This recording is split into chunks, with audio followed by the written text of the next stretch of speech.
Uma das maldições mais terríveis e sombrias registradas na Bíblia ocorreu com o rei Acabe. Este monarca não era um rei comum.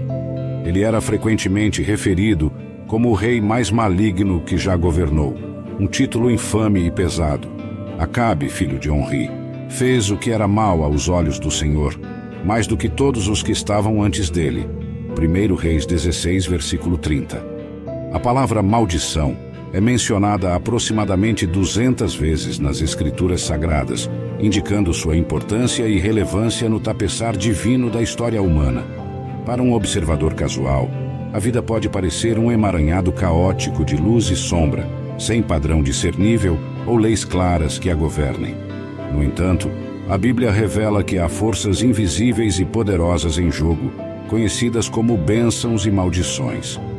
Acabe, através de uma série de eventos desastrosos e escolhas imprudentes, atraiu sobre si uma maldição devastadora.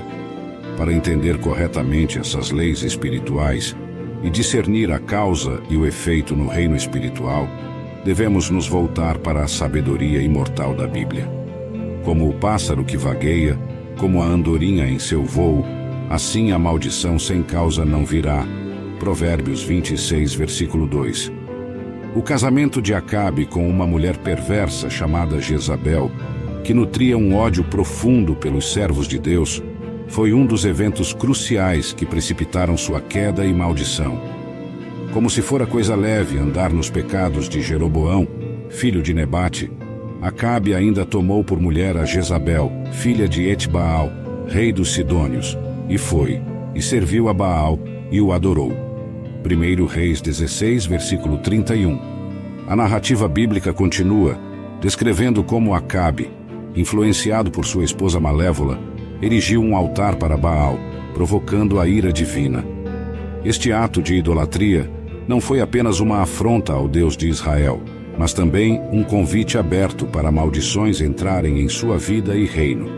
A maldição começou a se manifestar quando um homem inocente chamado Nabote, que possuía uma vinha perto do palácio de inverno de Acabe em Jezreel, entrou em cena.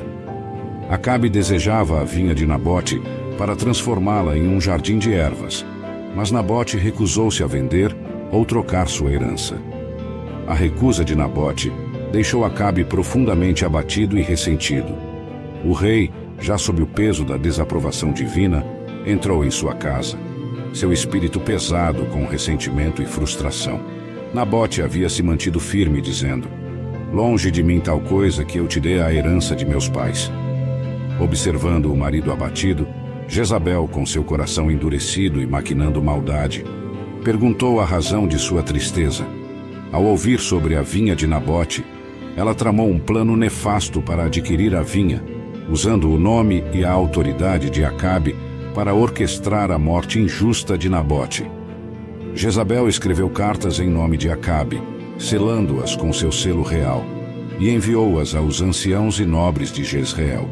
As cartas instruíam a proclamar um jejum e acusar falsamente Nabote de blasfêmia contra Deus e o rei, resultando em sua execução por apedrejamento. Os homens da cidade, cedendo à manipulação de Jezabel, executaram o plano maligno, proclamando um jejum e colocando Nabote em uma posição de destaque, apenas para ser falsamente acusado e condenado à morte. Nabote foi apedrejado, e sua vinha caiu nas mãos de Acabe, mas a um custo terrível. 2 homens sem princípios e sem valor se aproximaram e se sentaram em frente a Nabote. Eles testemunharam falsamente contra ele perante o povo, acusando Nabote de blasfêmia contra Deus e o rei. Nabote foi levado para fora da cidade e apedrejado até a morte. Quando a notícia chegou a Jezabel, ela não perdeu tempo e instruiu Acabe a tomar posse da vinha desejada. Ao ouvir que Nabote estava morto, Jezabel disse a Acabe: "Levanta-te, toma posse da vinha de Nabote, o Jizreelita, que se recusou a vender-te, pois Nabote não está mais vivo, mas morto." Sabendo que Nabote estava morto, Acabe se levantou para tomar posse da vinha. 1 Reis 21, versículo 15. Entretanto, a palavra do Senhor veio a Elias, o tisbita, dizendo: "Levanta-te, desce para encontrar Acabe, rei de Israel, que está em Samaria." Ele está na vinha de Nabote, onde foi tomar posse. Fala-lhe: assim diz o Senhor, mataste e ainda por cima tomaste posse? 1 Reis 21, versículos 17 a 19. Elias, então, confrontou Acabe com suas ações malignas, e o Senhor pronunciou um julgamento severo sobre ele e sua casa. Deus prometeu trazer desastre sobre Acabe, exterminar todos os homens de sua casa e fazer com que os cães devorassem Jezabel. 1 Reis 21, versículos 21 a 24. A profecia divina foi clara e terrível, anunciando não apenas a queda de Acabe, mas também o fim trágico de Jezabel e todos os associados a Acabe. A terra que foi adquirida através de traição e sangue inocente seria palco do julgamento divino. Elias, o profeta de Deus, foi um dos poucos que ousaram confrontar o rei e a rainha perversos de Israel. Ele os acusou de assassinato e roubo, destacando a gravidade de seus pecados e a inevitabilidade do julgamento divino. É crucial notar que, embora Jezabel e seus associados tenham sido os autores diretos do crime, Deus responsabilizou Acabe. Como marido, rei e beneficiário do crime, Acabe foi considerado culpado aos olhos de Deus. A profecia de Elias foi intensa e chocante. Ele anunciou o fim da linhagem de Acabe, um julgamento devastador para qualquer rei, pois era esperado que seu herdeiro o sucedesse no trono. Deus declarou o fim da dinastia de Onri, pai de Acabe. A profecia também não esqueceu Jezabel. Os cães comerão Jezabel junto ao muro de Jezreel. 1 Reis 21, versículo 23. Este seria um fim terrível e vergonhoso para a rainha malévola que manipulou e induziu seu marido a cometer atos terríveis. Não houve ninguém como Acabe, que se vendeu para fazer o que era mal aos olhos do Senhor, porque Jezabel, sua mulher, o instigava. 1 Reis 21, versículo 25. Acabe, influenciado por Jezabel, agiu de maneira abominável, seguindo ídolos e cometendo atos que provocaram a ira divina. Quando Acabe ouviu as palavras de Elias, ele rasgou suas vestes, vestiu-se de saco e jejuou. Ele andava abatido e humilhado, reconhecendo a gravidade de seus atos e o julgamento iminente de Deus sobre ele e sua casa. Na manhã seguinte, a palavra do Senhor veio a Elias, o tisbita, dizendo: viste como Acabe se humilhou perante mim? Por se haver humilhado perante mim, não trarei o mal nos seus dias, mas nos dias de seu filho trarei o mal sobre a sua casa. 1 Reis 21, versículo 29.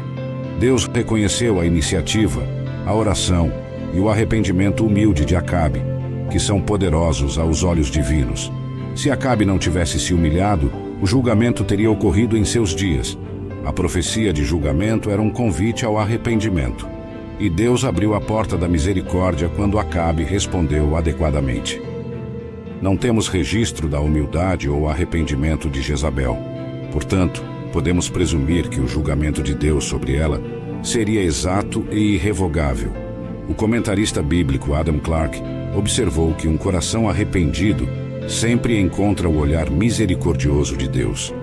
O arrependimento é altamente valorizado pelo Pai de compaixão, mesmo quando é superficial e efêmero. Isso revela o caráter da misericórdia de Deus, concedida mesmo àqueles que não a merecem. Acabe, apesar de ser um grande pecador, obteve grande misericórdia nesta vida através do arrependimento humilde. O primeiro a ser morto foi o próprio Acabe.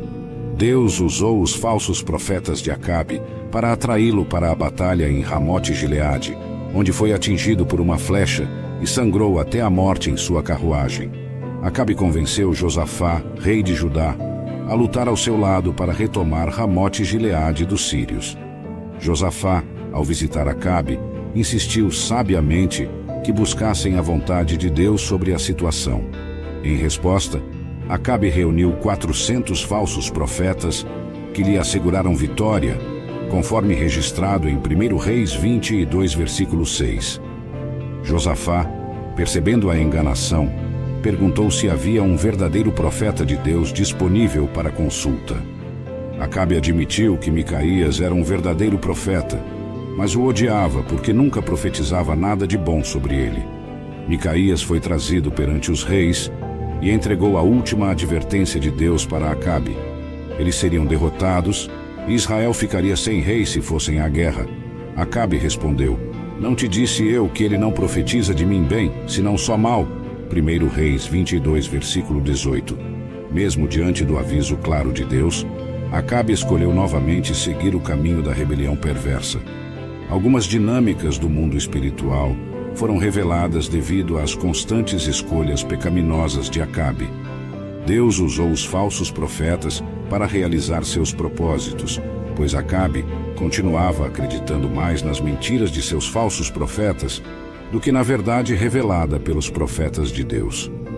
Quando Deus perguntou quem induziria Acabe a atacar Ramote-Gileade, um espírito, possivelmente um anjo caído ou demônio, se ofereceu para ser um espírito mentiroso na boca dos profetas. 1 Reis 22, versículo 20. Deus permitiu que o espírito procedesse, pois Acabe passou a vida inteira ignorando as repreensões e advertências divinas. Quando Deus decidiu usar um espírito mentiroso, demonstrou que, como soberano sobre toda a criação, ele pode empregar qualquer meio para realizar seus justos propósitos e julgamentos. Deus, em sua onipotência, tem autoridade sobre toda a criação, escolhendo empregar pessoas e espíritos, tanto bons quanto maus, para concretizar seus divinos planos e glorificar seu nome. Ele faz o que lhe agrada com os poderes do céu e os povos da terra, e ninguém pode reter sua mão ou questioná-lo. Daniel 4, versículo 35. No caso de Acabe, Deus optou por usar um espírito enganador para executar seu plano perfeito e justo. Salmo 18, versículo 30. Como resultado da grande atrocidade de Acabe, seu filho Jorão também foi morto. A previsão sobre seu filho foi literalmente cumprida, como podemos ver em 2 Reis 9, versículo 25. O corpo de Jorão, atingido por uma flecha no coração, foi lançado no campo de Nabote, o Jizreelita, onde os cães lamberam seu sangue, cumprindo a maldição proferida. Após a morte de Acabe, Jeú matou Jezabel e todos os descendentes de Acabe. Jezabel foi morta, e seu corpo foi devorado por cães, conforme registrado em 2 Reis 9, versículos 30 a 37.